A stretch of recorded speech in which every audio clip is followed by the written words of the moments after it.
Okay, good morning. Sunday morning here in Durban, South Africa. Just a quick shout out to Trickus, who broke the American's nose this morning early. So we're very proud of him. Anyway, that's on the side. Today we start a new series, and I'm really, really excited about this. And when I say that, I really mean that. These type of things really tickle my fancy, and I actually spend a lot of time researching and reading on some of these topics. And this is one of the topics that has really been interesting to me, and I felt like it's time for me to just address it directly in some of these short videos. So we're starting a brand new series today on the oldest myth in the Bible. Now, there's two things we need to say about that title. Number one is the word myth. Is it possible that there could be things in the Bible that we consider mythical in nature? And so that's something we talk about. The second thing is that when we say oldest myth, we mean that the idea we're going to be exploring over the next 4 or 5 sessions is going to be what seems to be in the Bible some of the oldest ideas.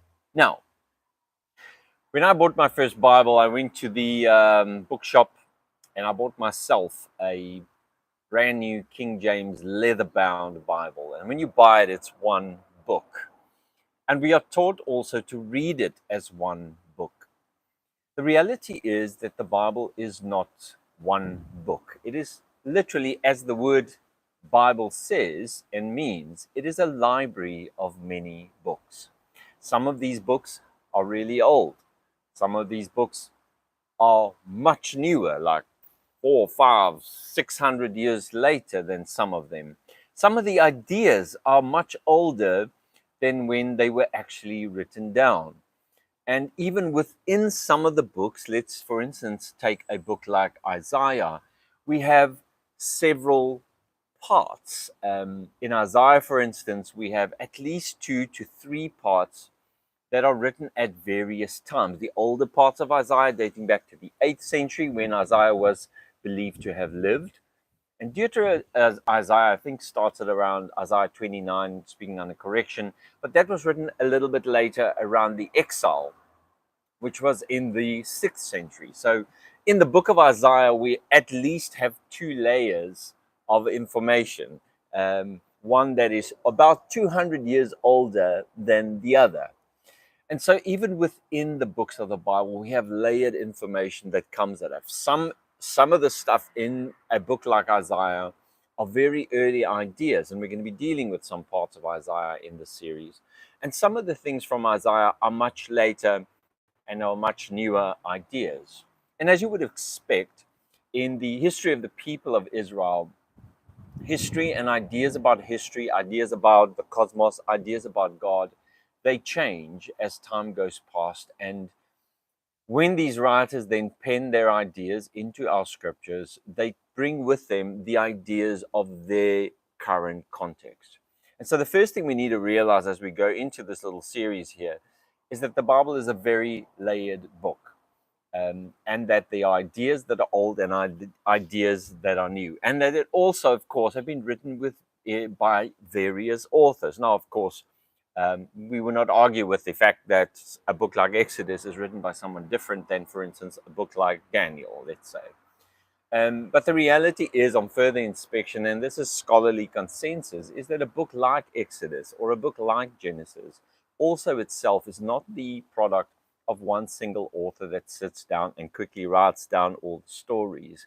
These are stories that come in layered forms. They come as oral traditions, possibly from other earlier writings, which we, of course, don't have, that come together even from multiple sources that are redacted into what we today have as our version of the Bible. So we have to be very careful when we approach the scripture that we don't just do surface reading and just make assumptions like the book of Exodus comes from one author, his name is Moses, because we're going to be missing a lot of the information. We're going to be missing really the taking serious the Bible and reading it for what it says and allowing it to show us. So a lot of my reading of the Bible during my time as a pastor was, I thought that I was allowing the Bible to tell me, but I was actually pushing the Bible into my dogmatic box, the box I inherited from those before me. The box I strengthened for myself due to my confirmation bias. And it's only when I started reading a little bit wider than the Bible itself that I realized that I've been pushing the Bible into my own perspective. And there might be other perspectives on the scriptures, which I know from other Christian movements that, of course, understand things differently. But there's also an ancient perspective, which needs to be taken into account when we read these portions.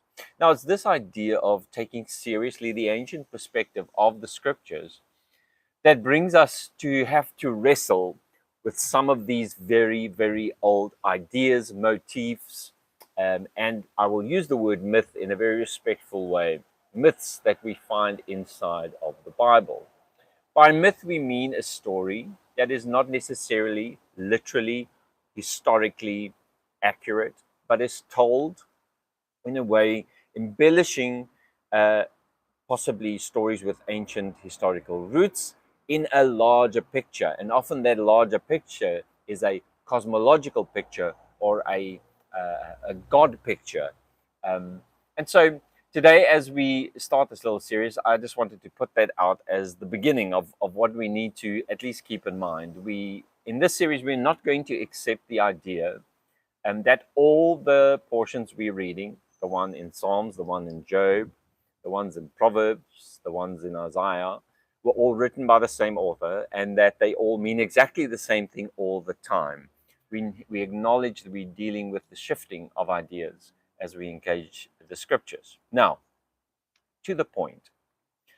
One of the oldest ideas that I have been able, or that I've recognized from all my reading and research that we do find in the Bible, seems to come from, and we make the assumption at this point and later we'll go on to provide evidence for this, seems to be based on a common myth that was prevalent in the ancient Near East. In other words, what we mean by that is that in the nations surrounding Israel, during the time of Israel's occupation of Canaan, and a long time before that, for instance, people like the Egyptians, people like the Canaanites, people like the Babylonians or the Persians, the Assyrians, Hittites, Midianites. These are the people surrounding, and we'll be using the term the neighbors of Israel.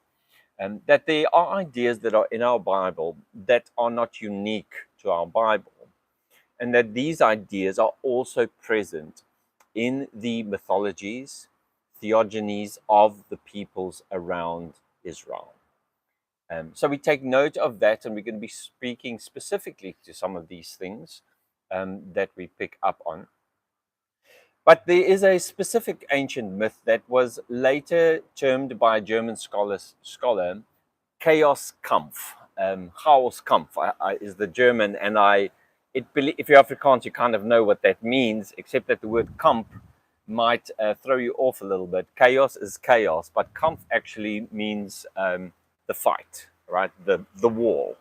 In other words, there was this common idea motif that was picked up on in all the ancient Near Eastern literature of Chaos Kampf, the fight with chaos. And it seems like we have some remnants within our own scriptures of this myth, right?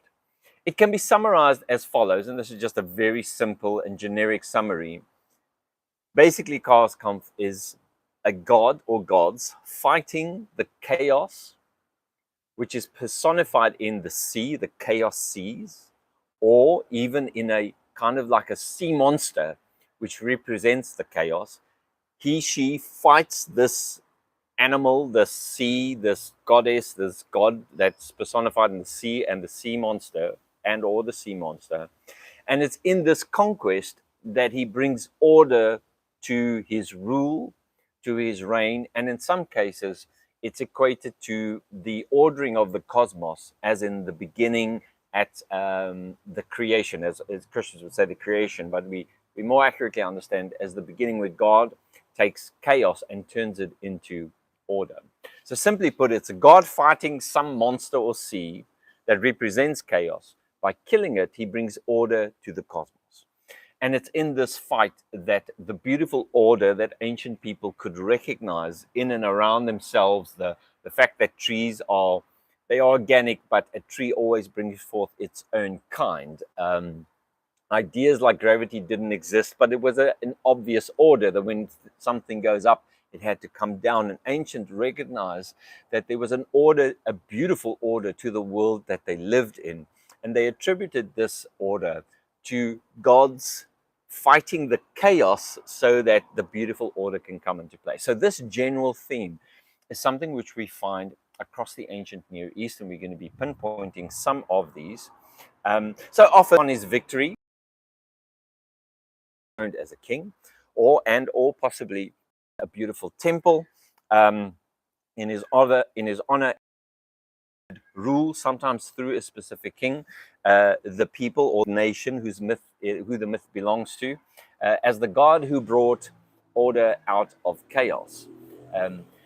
Oftentimes, this god would be then enthroned as god of the gods. In other words, he'll take his place above the other gods, and because of his victory, he would then be the one ruling over them and over creation. Even sometimes, and I think in most of these, this god, this victorious god over the chaos, still had like a father, a dad, god dad, father daddy, daddy father, that would still be there, but he kind of relinquishes his authority to this young son of his who has conquered the chaos, and he gives him the authority to kind of rule the world in that sense. All right. So, two of the best examples of this chaos can be found in two of Israel's closest neighbors, two of the peoples that we know from the scriptures, the Hebrew Bible, Israel had close contact with. The first one is the Canaanites themselves, and the second one is the Babylonians. During the exile, the Babylonians took the Israelite elite, and they were in exile for about 50 to 60 years. And so they had close contact in Babylonia, which is modern day Iraq. They had close contact to these type of ideas there. So these two examples we find for the Canaanites, we find them in the Ugaritic Baal cycle. It's called the Baal cycle, in which Baal is this young god that beats and fights off the chaos sea and then becomes enthroned as Lord. And that's, of course, what Baal also means. It means Lord. This was written in approximately 1500 to 1300 BCE. So if you want to place that in your mind, it's before King David. It's before the writing of the Hebrew scriptures as we know them today, which was more or less from the 7th century onward. Okay, the second one is the one I've mentioned many times, the Enuma Elish, which is a Babylonian myth of how the god Marduk defeats also this kind of this god that represents chaos, a monster in sea. And upon his defeat, he also creates order and then gets a temple in Babylon, as Babylon became the ruling city over that Mesopotamian area. And this also comes from around 1200 to 1300 BCE. So these two are quite close in chronology. But it just shows us that this was a common theme that we found around. And there are others, of course, other less well-known ones. But these are the two main ones that have become very important to us. And the reason for that is that they are nations that we can call neighbors of Israel. They're people with whom the Israelites had a lot to do with. In fact, you will know that the Israelite language, Hebrew, is really is a product of the Canaanite language. In fact, if we do our research properly, Israelite culture, the very early Israelite culture, looks very much like Canaanite culture in language, in their religion, and in their practices. So that tells us that there is a type of a relationship there. The relationship with the Babylonians are, of course, one of oppression, and we will deal with that a little bit later. So these are two prominent examples of texts that we have. I believe they're written in cuneiform. We have the tablets. They were discovered in Enuma Elish, I think, was discovered and interpreted or translated in the late 19th century, so we've had it for a little bit more than 100 years. Ugaritic, I think, is a little bit more recent. I think it was 20th century when I'm speaking. So the question is it possible that some of these ideas, of these prevalent ancient myths of the ancient Near East, is still is present in our Hebrew Bible? In other words, they bled through from these neighbors of Israel into the literature that was captured around the 7th to 5th century into the Hebrew scriptures, and of course preserved for us from that time, so that if me and you today open up our Bibles, we could still find traces of these myths, despite some efforts to sanitize the Hebrew Bible by the later monotheistic reformers. Right. Um, these ideas are ideas that would then be stories, ideas, motives of Yahweh defeating a type of a sea monster or the sea itself, either at creation or at some other event, in bringing forth order to the cosmos. Now, when we think of Genesis 1, for instance, which is where we would normally turn as a Christian to the idea of any form of ordering into chaos, ordering into cosmos or creation event, it doesn't at first glance seem like that's what we have having in that's what happens in Genesis. And I think that point can be granted, although what we are missing in the story of the biblical creation account is the other accounts within the Bible that seem to be creation accounts that do point in the direction of God fighting some type of sea monster to bring chaos. All right. Now, to even think that this type of ancient myth could be present in the Bible is something I had to wrestle with for a very long time. It took me a long time to make sense of it, to come to understand how to deal with it as a Christian. But anyway, most of us refer back to Genesis 1 and 2 when we want to talk about creation from a biblical perspective, but you might have come across some other passages that do refer to creation in the Hebrew Bible, right?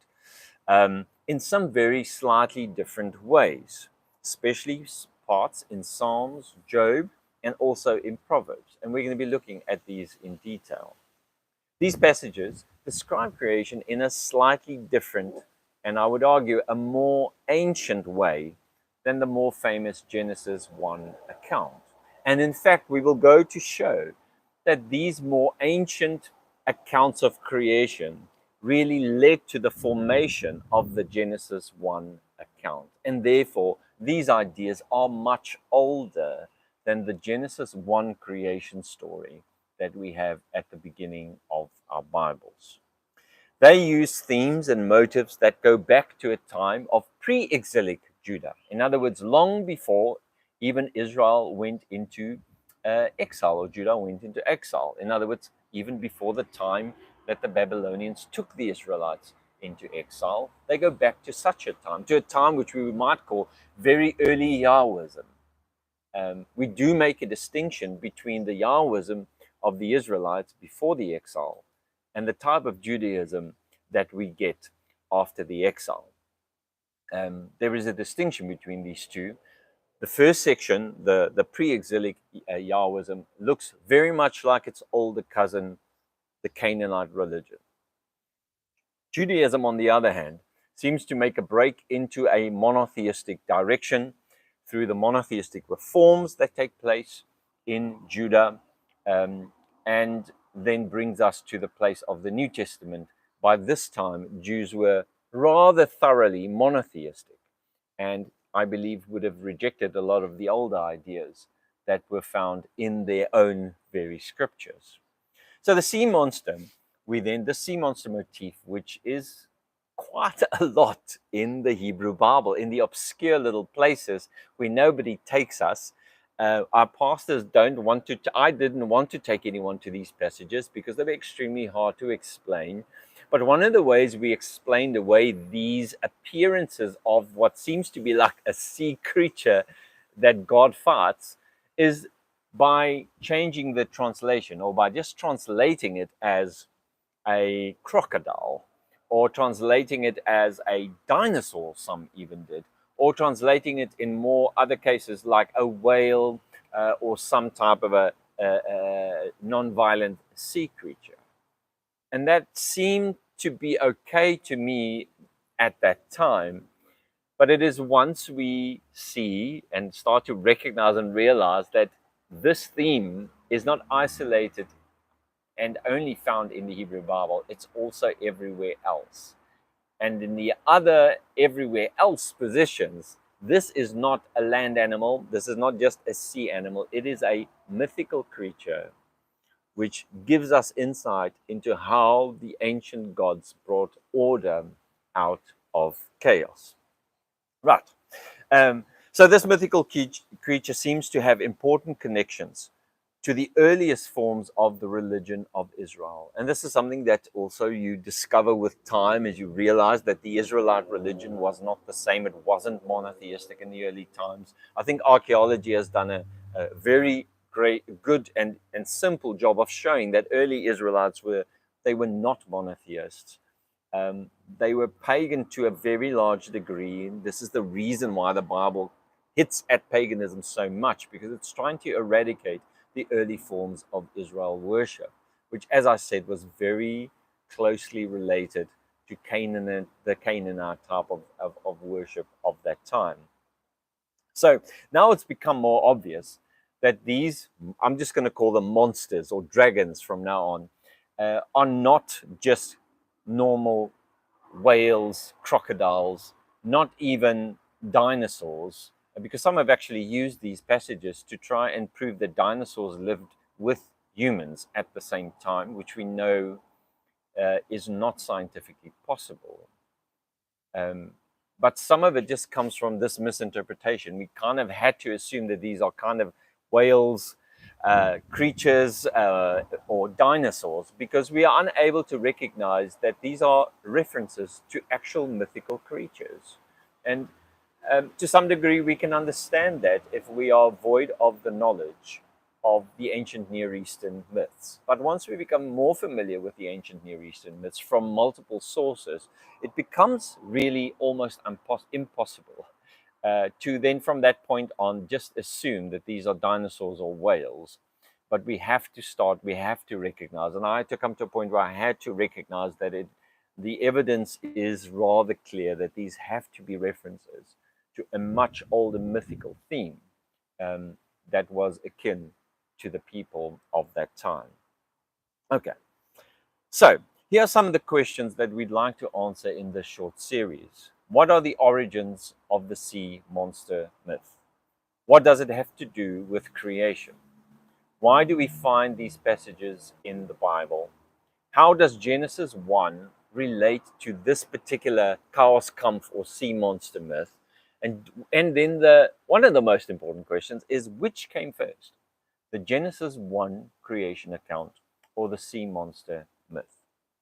To start our journey today, we have to refer back briefly to ancient cosmology. Now, we're doing this for two reasons. Number one, to set the scene, to recreate the ancient idea of the cosmos as far as we can, number one.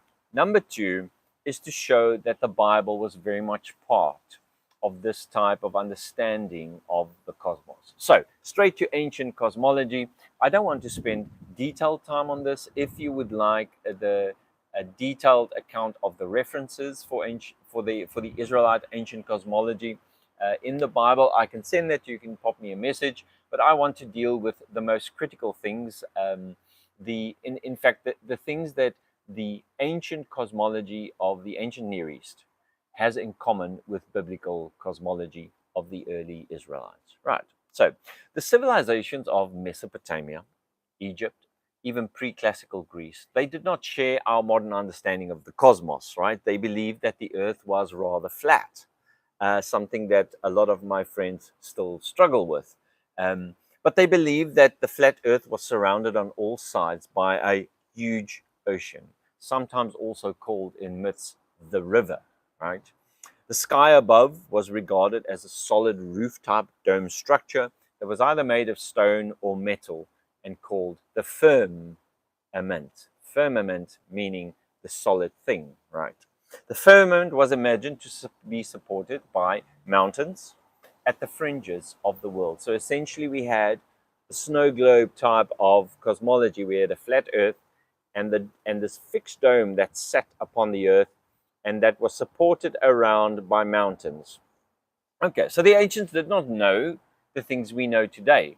For instance, that above the sky there's a vacuum of space. And they imagined that a cosmic ocean, in other words, waters, were suspended above the sky.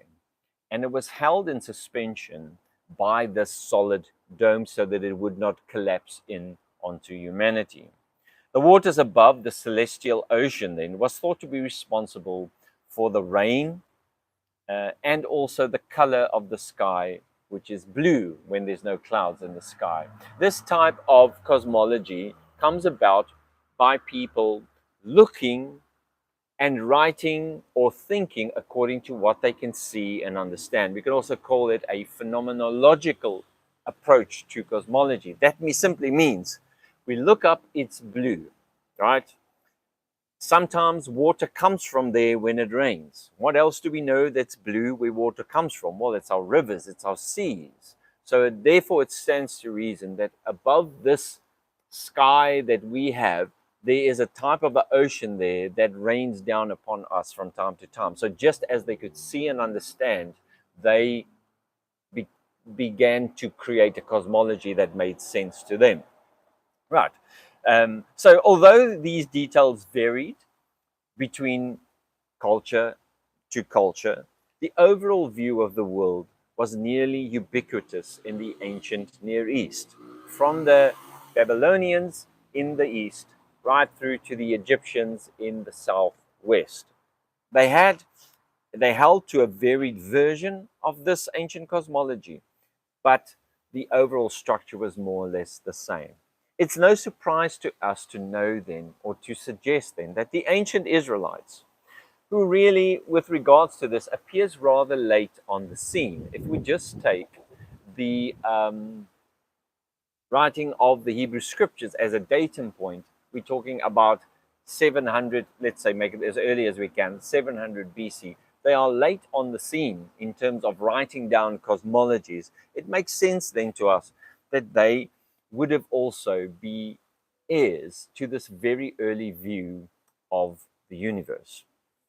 They inherited the same type of idea with regards to the cosmos. How do we know this? Why can we suggest this? We can because their scriptures, the Hebrew scripture, gives us hints to how they understood the world to be and the cosmos to be. And it was only really after the 4th century BCE that the Greeks started making calculations. Greeks were really good with calculations, and we owe a lot of our thinking to the great Greek philosophers.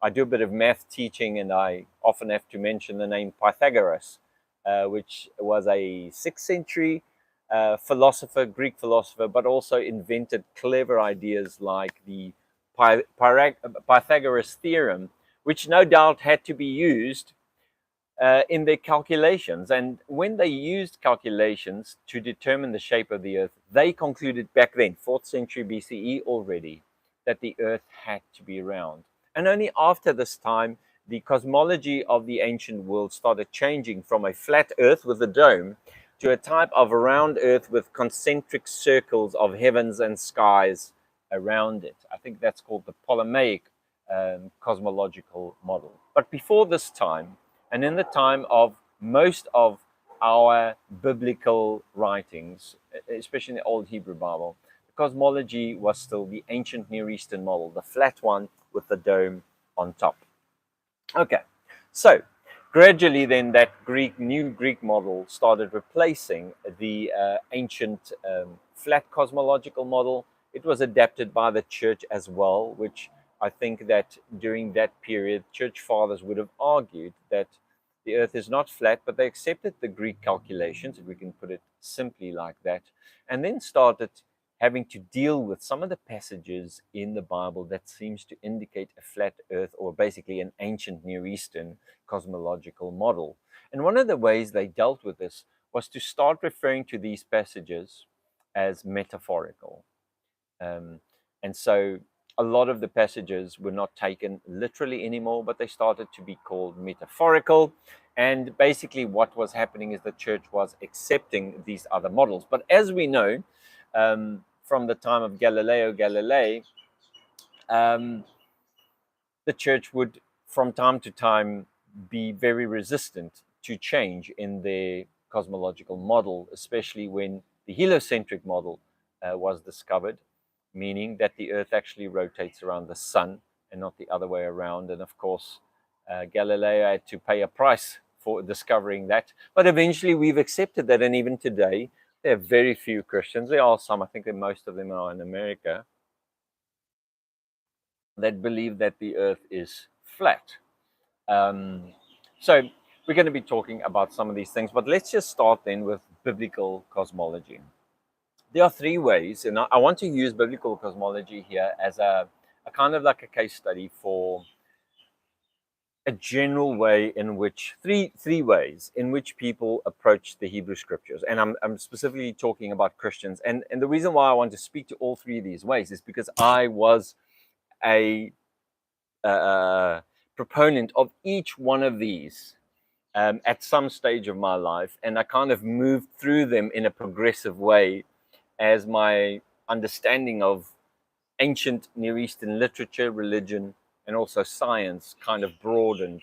For those who don't know, I actually have a Bachelor of Science degree, so I've always been inclined to understand, or at least let me say, I understand the scientific process, and I see the value, of course, in it.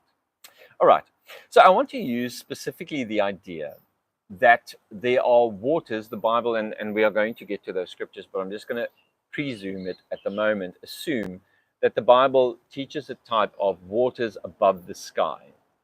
In other words, as I mentioned earlier, that above this solid dome, there's waters above that. That's where we get our rain from, etc., etc. And I want to take that specific argument, point, or idea to walk us through the three approaches to Scripture.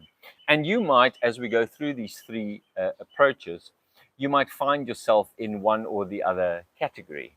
And I think this is a really good exercise to kind of locate yourself.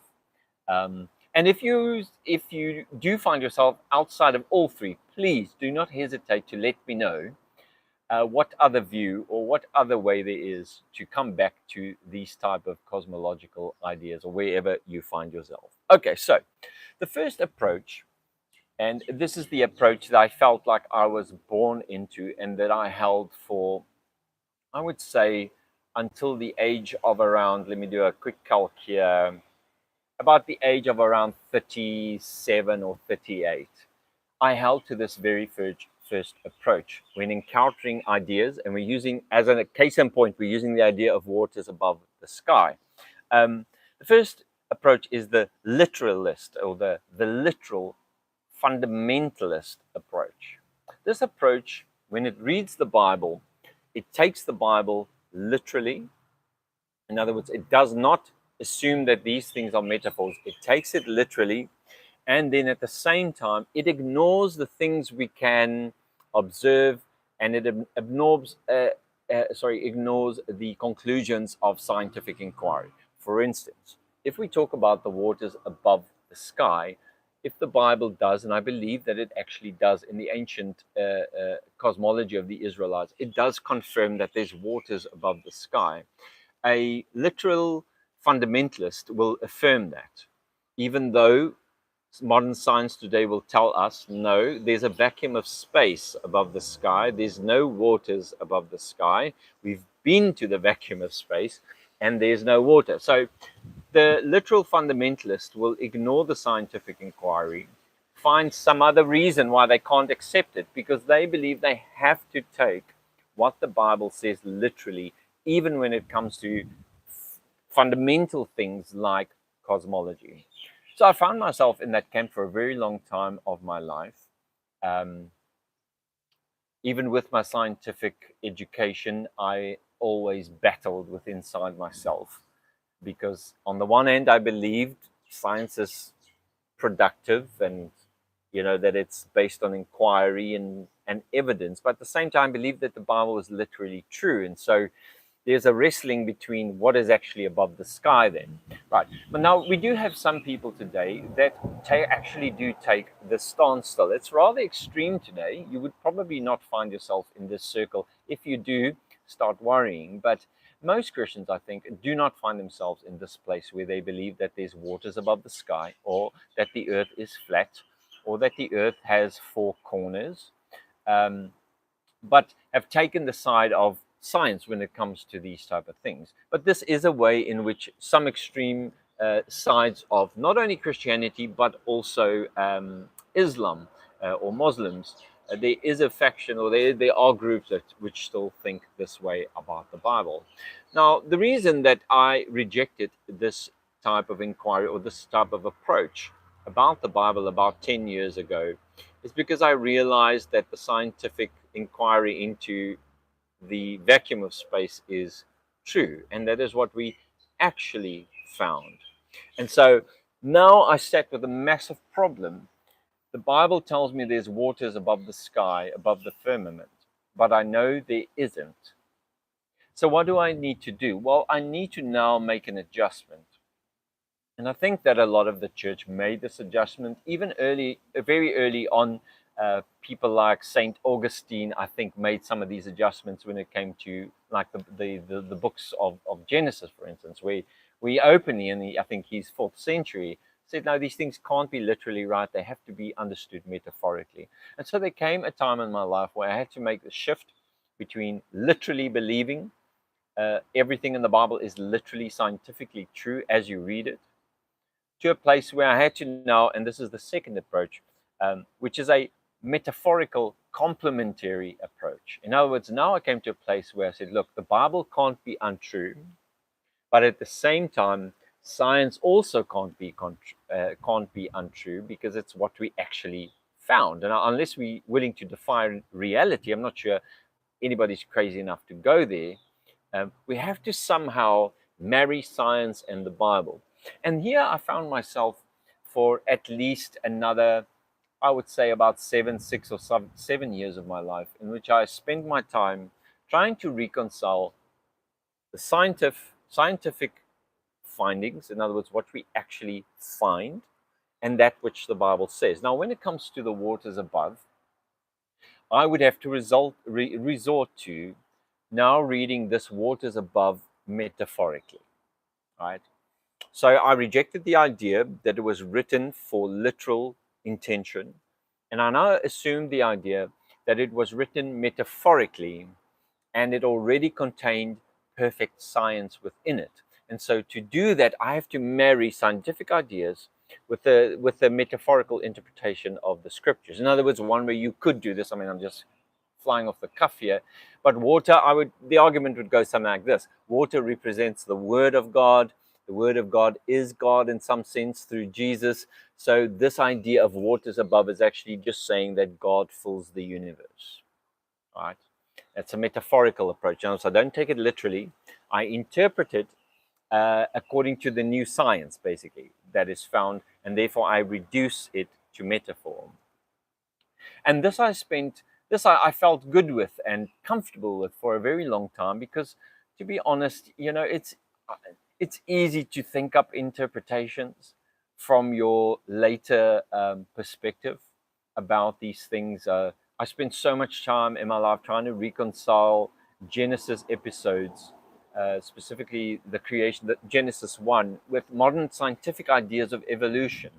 And there are still books out there, and you can find them and you can read them. There are still a lot of Christians who take the road of a complementary metaphorical approach. In other words, they would, for instance, assume or accept the ideas of evolution, but say that they are kind of coded into Genesis 1 if you just read carefully enough, and if you just interpret it properly, then you'll find that they are built in there. And I spent a lot of my time there. Then there came a day after much reading, that I was no longer satisfied with approach number 2, the metaphorical complementary approach. And I think what really swayed my mind was, in fact, these ideas of finding these older motifs in the writings of the neighbors of the Israelites. And at first, my reaction was, well, obviously they got it from the Israelites, because the Israelites have the full truth, nothing but the truth. But I soon realized that these other myths were at least 600 years older than the writing down of the Israeli ideas. And the more research I did, I realized that Israel was to some large degree, a product of its surrounding ideas, just like its cosmology, for instance, takes part in the cosmology of the surrounding nations. So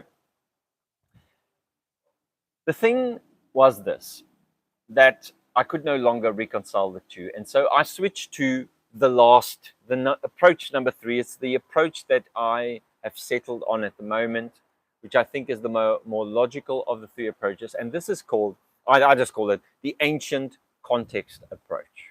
And what would that mean? Well, other ancient literature confirms common beliefs amongst the cultures of that time. The Bible reflects common beliefs of the ancient Near East. It's not supposed to be, and wasn't intended to give us perfect scientific knowledge of how the world works. It is not just strictly metaphorical use of language, but it is actually mythical beliefs that try to make sense of the world in which scientific inquiry was just not at the right level yet. Meaning that ancient writers of the Bible believed in inaccurate, or they had inaccurate beliefs. Meaning, let me just try and explain this a little bit further. What I mean by that, let's get back to the waters. This means that the ancient Israelites did believe that there were waters above the sky, just like everybody else of that time, or most people, let me safeguard myself, most people of their time. Their belief does not convey to us accurate scientific information of how the cosmos actually works. And we have to accept and based on the evidence that is found in the other cultures, that the Israelites were mistaken, just like every other culture. They were writing down what they understood in their time with limited abilities to scientific inquiry, with limited abilities with respect to technology. They just were misinformed by their time. They were not that different in the way that they understood the world. What does that mean for me today? Well, when I read back into the ancient Israelite cosmology, I accept it as an ancient Near Eastern cosmology. It's not accurate. It doesn't reflect reality. It reflects their reality, their mind about how they thought about their time.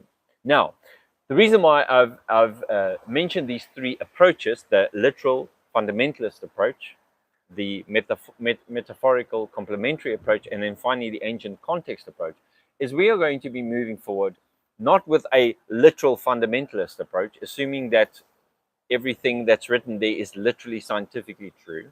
We're not going to be assuming that everything is metaphorical, but there are some metaphorical sections, and we'll try to highlight them as far as we can. But we are going to assume that the Israelites believed, based on the evidence, and that this series will be me putting the evidence in front of you, that the Israelites believed in the same type of stuff that the ancient Near Eastern neighbors did. And we're going to be moving forward with the ancient context approach to see how what the Israelites believed lined up with what ancient Canaanites, ancient Egyptians, ancient Babylonians, ancient Hittites, ancient Mesopotamians, Assyrians, how it lines up with them, and how we can use that to understand this strange idea and motive of God slaying the sea monster in our scriptures. I'm going to leave you there, and I'll see you next week. Thanks so much. Cheers.